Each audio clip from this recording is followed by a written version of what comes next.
The nuclear-powered USS Nimitz Carrier docks in Busan. This is the Seoul-Washington alliance's latest warning against North Korea that's gearing up to mass-produce nuclear weapons. President Yoon Suk-yeol calls for more active efforts to protect human rights in North Korea at home and abroad as he seeks to raise awareness of the issue globally. The World Bank warns the economic growth will hit a 3-decade low of 2.2% through 2030.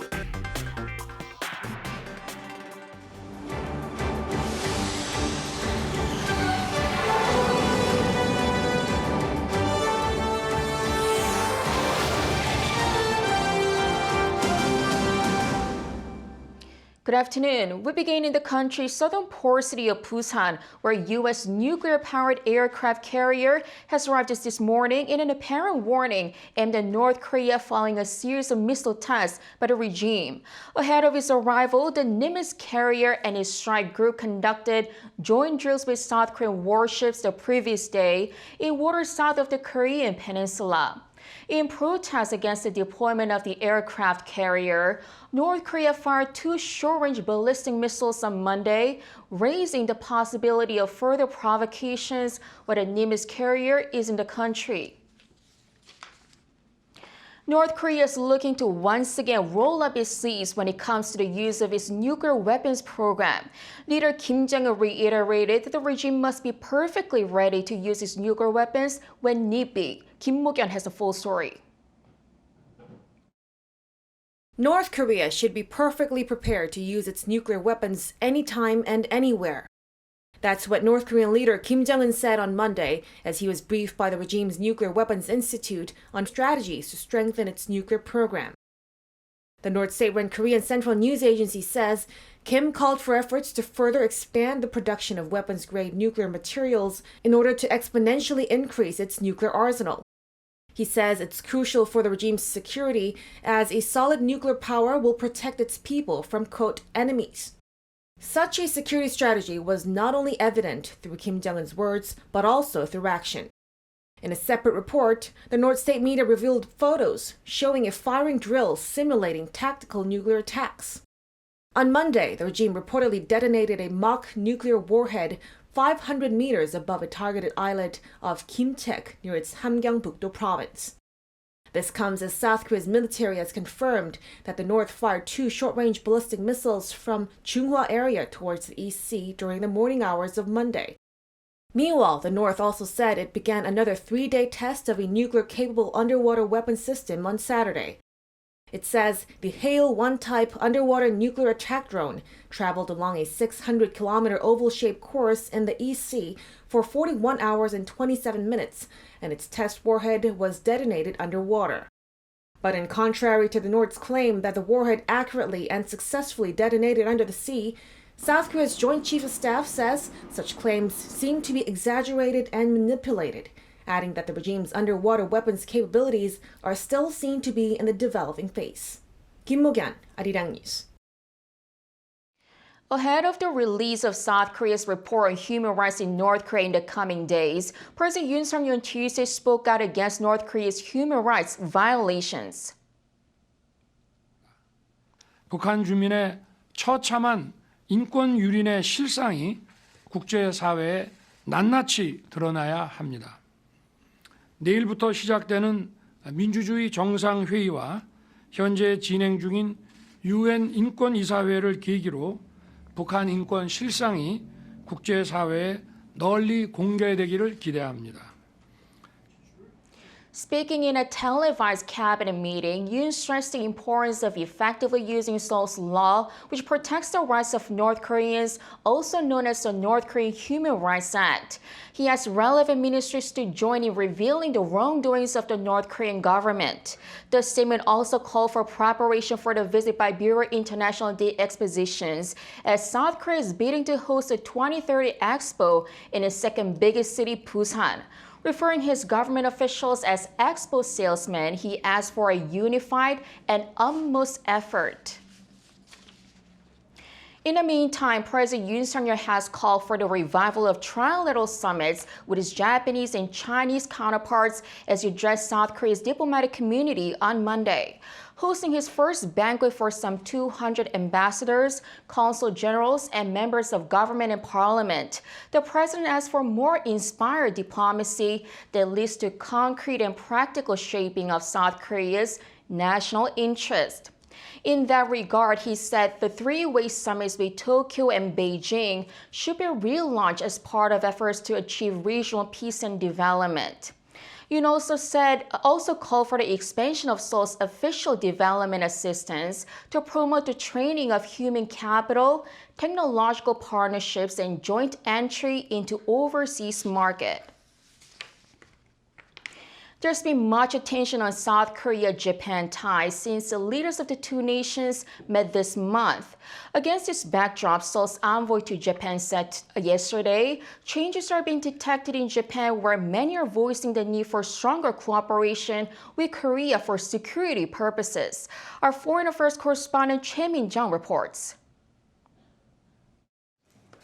Going back to when things were good. This is what South Korea's ambassador to Japan said should be done as quickly as possible.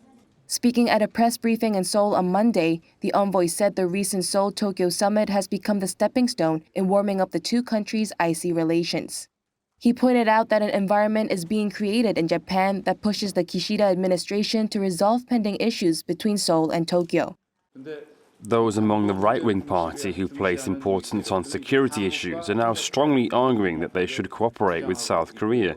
This is evident in Japanese media. Yomiuri Shimbun has been very critical of South Korea, but their tone has changed considerably in the recent months, and they are now emphasizing Seoul-Tokyo cooperation. Yoon also stressed that although a direct reference to the Kim Obuchi Declaration was missing, the fact that Japan is willing to inherit its essence has restored the bilateral relationship. Despite the prolonged disputes over historical issues, the envoy stressed that South Korea and Japan's strategic interests are almost identical. He added that it is unsound to leave the relationship in an aggravated state, especially when the world faces threats ranging from North Korea to the crisis in Ukraine. The diplomat said another crucial factor in mending ties is resuming people-to-people exchanges. We made an effort to make visa-free trips possible between South Korea and Japan. In January alone, around 580,000 Koreans visited Japan, and Japan's most visited country was South Korea. Yoon noted the countries are transitioning to a normalized relationship after spending the past 10 years, as he put it, in a diplomatic war. However, he pointed out that much more needs to be done, as not everything has been resolved through the recent summit. Choi Min-jung, Arirang News. In the meantime, the Japanese government is set to release the results of its annual school textbook screening. Close attention will be paid to the phrasing of key territorial and historical issues between Seoul and Tokyo as the two nations seek to mend ties. In particular, Seoul will be closely monitoring the Japanese government's assessment of any referencing of the so-called comfort women or Korean women forced into sexual slavery by Imperial Japan, as well as Tokyo's false territorial claims over South Korea's easternmost island of Dokdo. Since 2012, under the conservative Abe administration, Japan has been pushing to remove the phrase force in its wartime mobilization of Korean laborers while strengthening its territorial claims to Dokdo.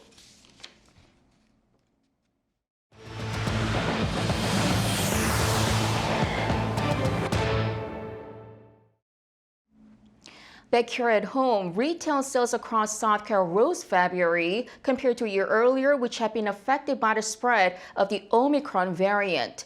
This according to data released by the Ministry of Trade, Industry and Energy, which showed that sales rose by 7.9% on year from $9.3 billion to $10 billion. Offline sales rose by 8% with the clothing and sports sectors rising by 16.2% and 17.4% on year respectively, as more people took to the outdoors with the easing of COVID-19 restrictions. As for online sales, the sale of services jumped 9.8% owing to increased international travel. The World Bank projects that average global economic growth could slump to its lowest figure in 3 decades unless there is a turning point in taming inflation, reducing debt, and cutting carbon emissions. Yoon reports.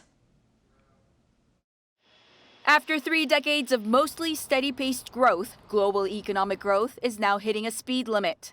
The average potential growth in GDP was at 3.5% in the decade between 2000 and 2010, but had dropped to 2.6% in the next decade between 2011 and 2021. On Wednesday, the World Bank released a new report that warns of global GDP growth shrinking to 2.2% annually between now and 2030. The report also stated that failure to reverse the expected slowdown in potential GDP growth could reverse decades of efforts to tackle climate change and reduce poverty. Though policies that incentivize work, increase productivity, and accelerate investment could reverse the trend, World Bank chief economist Dermot Gill says a lost decade could be in the making for the global economy. According to the report, what's halting nearly 3 decades of sustained economic growth is the overlapping crises of the past few years, including the COVID-19 pandemic and Russia's invasion of Ukraine. Experts say that in order to change the trajectory, policymakers need to prioritize taming inflation, ensuring financial sector stability, and reducing debt. Also, promoting climate-friendly investments could add a 0.3 percentage point to annual potential growth. Yoon, Arirang News. More than 2 weeks after its dramatic collapse, the failed Silicon Valley Bank now has a new owner, First Citizens. Following the deal, the shares of First Citizens and that of other regional banks all jumped. Shin Na-young has the details. Silicon Valley Bank, the tech-heavy lender that collapsed earlier this month, is now operating under a new owner. According to the Federal Deposit Insurance Corporation, or FDIC, on Monday, First Citizens Bank, the 30th largest bank in the U.S., agreed to acquire the remaining assets of SVB by purchasing around $72 billion worth at a discount of $16.5 billion. The deal came 17 days after the dramatic collapse of SVB and 40 years since it was first established. The 16th largest bank in the U.S. provided 44% of the U.S. venture-backed technology and healthcare firms. It helped many startups, including Airbnb and Uber, go public. However, it failed to manage risks under the Fed's aggressive rate hikes. Meanwhile, markets, which have been in turmoil following bank failures, immediately responded with rising stock prices. On Monday, the Dow Jones Industrial Average gained 194.55 points, or 0.6%, while the S&P 500 climbed 0.16%. The same day, the stock price of First Citizens Bank surged more than 50%. First Republic Bank, which saw a decline in its stock price of more than 60% after SVB collapsed, also jumped about 11%. However, there are still rising concerns as the startup ecosystem has lost a crucial partner. Pundits also worry that the recent bank failures could lead to a wider banking crisis, as well as spread to other sectors like private and public entities, as well as the real estate market. Shin Na-young, Arirang News. Authorities in Montenegro are seeking to prosecute disgraced crypto CEO Do Kwon for passport forgery and say Kwon will go nowhere during his period of detention, meaning his extradition to South Korea may take some time. Lee Seung-jae has the latest. South Korea, Singapore, and the United States have one thing in common. They all want to extradite disgraced Terraform's Labs CEO Do Kwon and punish him in their respective countries. However, authorities in Montenegro, where Kwon was arrested, have other plans. They want to first punish him for the fake Costa Rican and Belgian passports found on Kwon, which led to his arrest.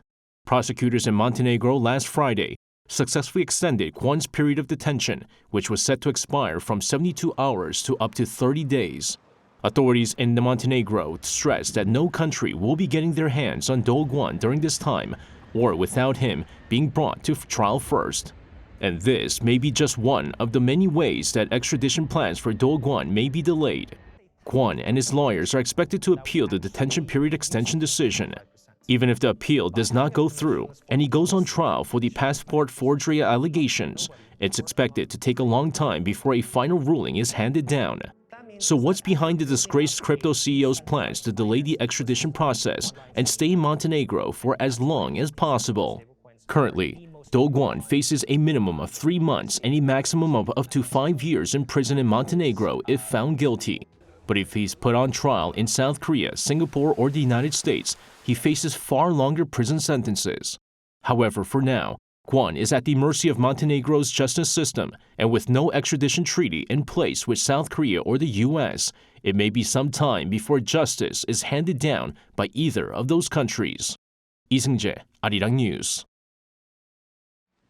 Scotland took a step closer to appointing its new First Minister on Monday as Humza Yousaf was elected leader of Scottish National Party. He replaced his Nicola Sturgeon after a tight leadership contest that required second preference votes to give him the majority.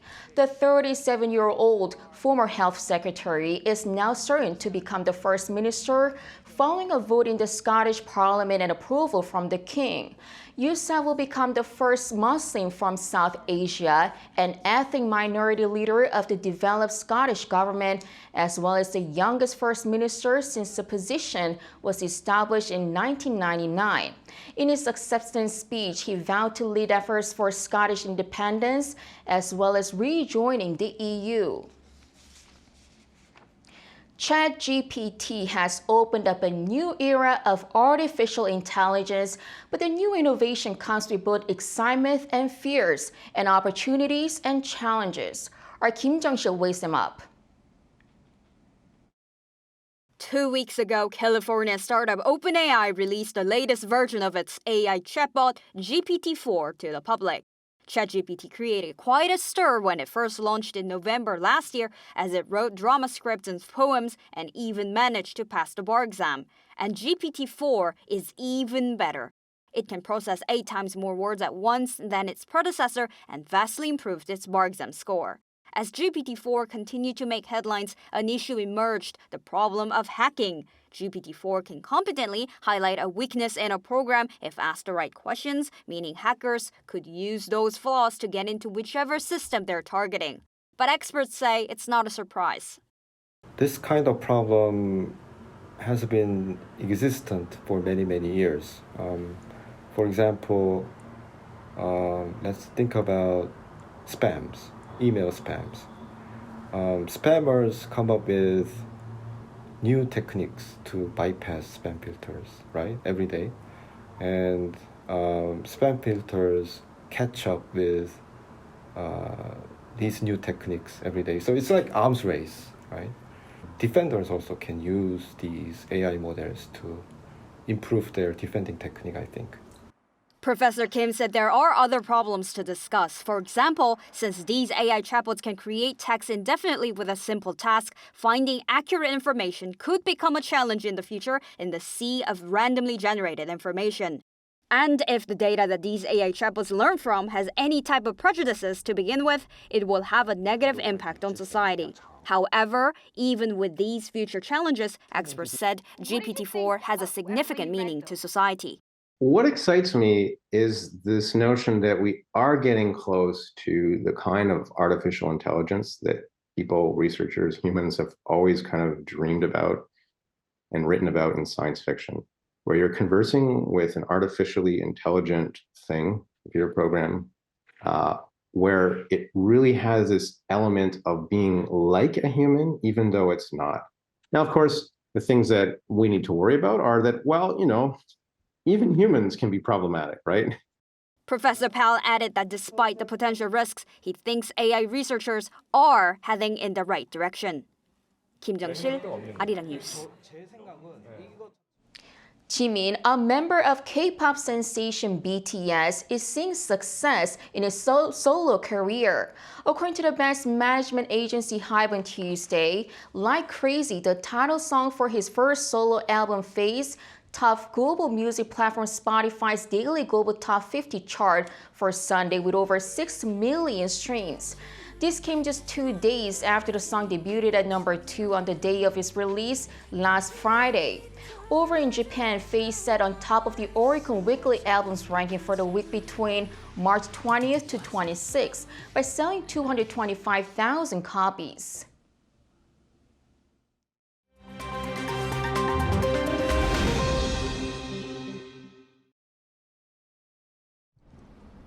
Let's take a look at what's going on in the world now. In the US, at least 6 people have been killed in a shooting at a primary school. 3 children and 3 adults were killed in the shooting at the Covenant School in Nashville, Tennessee on Monday morning local time. All 3 children were 9 years old, and the adult victims were in their early 60s. Authorities say they received a 911 call at 10:13 a.m. after a 28-year-old transgender woman armed with 2 assault-style rifles and a handgun entered the premises and began firing. 14 minutes later, the shooter was dead, shot by police officers. It's believed she was once a student at the school. While the motive is still under investigation, police have found a manifesto and a detailed map of the school in a car that was parked nearby. Following the tragedy, U.S. President Joe Biden asked Congress to pass an assault weapons ban, adding that cases of gun violence are ripping communities apart. Turning over to Ukraine, as the war-torn country has received its first delivery of armored vehicles from the West. Confirmed on Monday, the deliveries include 18 Leopard 2 battle tanks and 40 Marders from Germany, as well as 14 of the UK's Challenger 2 tanks. This on top of armored vehicles from the United States, including Strykers and Cougars. Norway has also said that it sent 8 of its own Leopard 2 tanks. So far, Ukraine has received a number of armored vehicles from other allies, including Poland. Another 31 advanced M1A2 Abrams tanks from the US are also expected to arrive in the fall this year.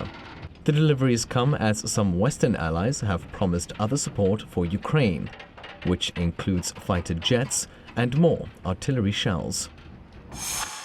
Meanwhile, in Israel, Prime Minister Benjamin Netanyahu has announced plans to delay a controversial overhaul of the country's judiciary system that would limit the powers of the courts. The announcement on Monday local time followed intense protests and strike action by Israel's biggest trade union, which saw services at banks and hospitals halted. Speaking in a televised address, the PM said that he is listening to the people and that he will delay the parliamentary vote that's needed to pass the reform to allow time for real debate. Still, the PM insists that the overhaul is necessary.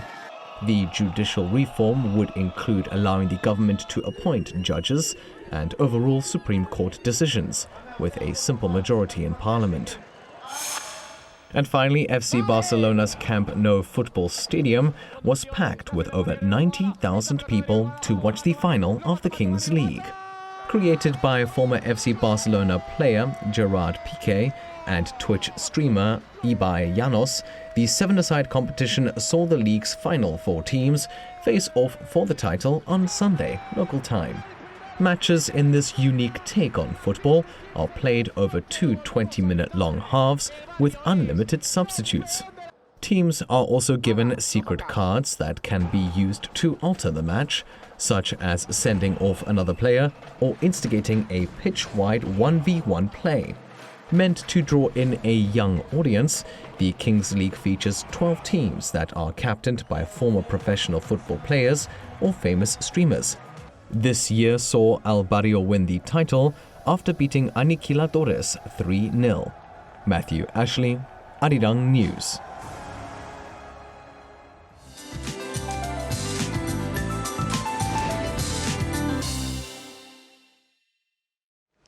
Good afternoon. After a chilly start, some of the central inland regions saw frost this morning with sub-zero temperatures. But warm southwesterly winds this afternoon elevated the readings into the mid to upper teens across much of Korea. That also means dust levels are high today, mainly in western parts of the country again. Ultrafine dust levels remain bad all day in the capital Chungcheongdo and Jeollabuk-do provinces, so please have a face mask that can filter dust today. Afternoon highs are 1 to 3 degrees higher than yesterday in the upper teens in southern parts of the country. Meanwhile, dry air in central inland regions shows no sign of easing up. A dry and sunny day continues with a similar smooth pattern in store throughout the week. So in other words, we are expecting a season of beautiful blooming with a gradual rise in temperatures this week, with a high of 24 degrees in Seoul by Saturday, feeling more like the end of May, and hopefully the air quality is not too bad by then. That's Korea for you, and here's a look at the international weather conditions.